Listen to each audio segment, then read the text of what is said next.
March 12th. Surely that which occupies the total time and energies of heaven, that is worship, must be a fitting pattern for earth. Paul E. Bilheimer.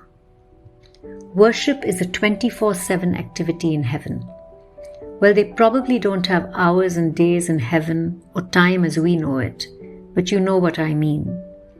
We have seen that worship is our response to the revelation of God, and in heaven, where His face is seen without any hindrance or limitation, worship cannot but be extravagant and everlasting. I don't believe that this means we will spend eternity floating in heaven with harps in our hands, as some seem to suggest. But our worship in heaven will be of a depth and intensity beyond anything we have experienced on earth. The Apostle John is given a glimpse of the worship of heaven in Revelation 4. He is shown the throne in heaven and the living creatures, most likely seraphim, and elders around the throne.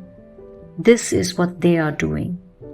Each of the 4 living creatures had 6 wings and was covered with eyes all around, even under its wings. Day and night they never stop saying, "Holy, holy, holy is the Lord God Almighty, who was and is to come." Whenever the living creatures give glory, honor, and thanks to Him who sits on the throne and who lives forever and ever, the 24 elders fall down before Him who sits on the throne and worship Him who lives forever and ever. What is happening around the throne of God? The 4 living creatures circle the throne endlessly, and each time they do so, they receive a fresh revelation of God. They see another facet of His beauty and glory and majesty and splendor and power and love, and they burst into worship, saying, "Holy, holy, holy." And the 24 elders follow, falling face down in worship. This process continues in loop, so to speak, for all eternity, because the wonder of who God is will never be exhausted.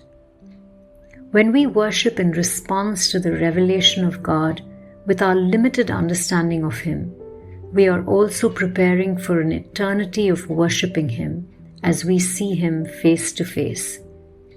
Today's prayer: Lord, enable me to declare Your absolute holiness and fall face down before You in worship here on earth and for all eternity.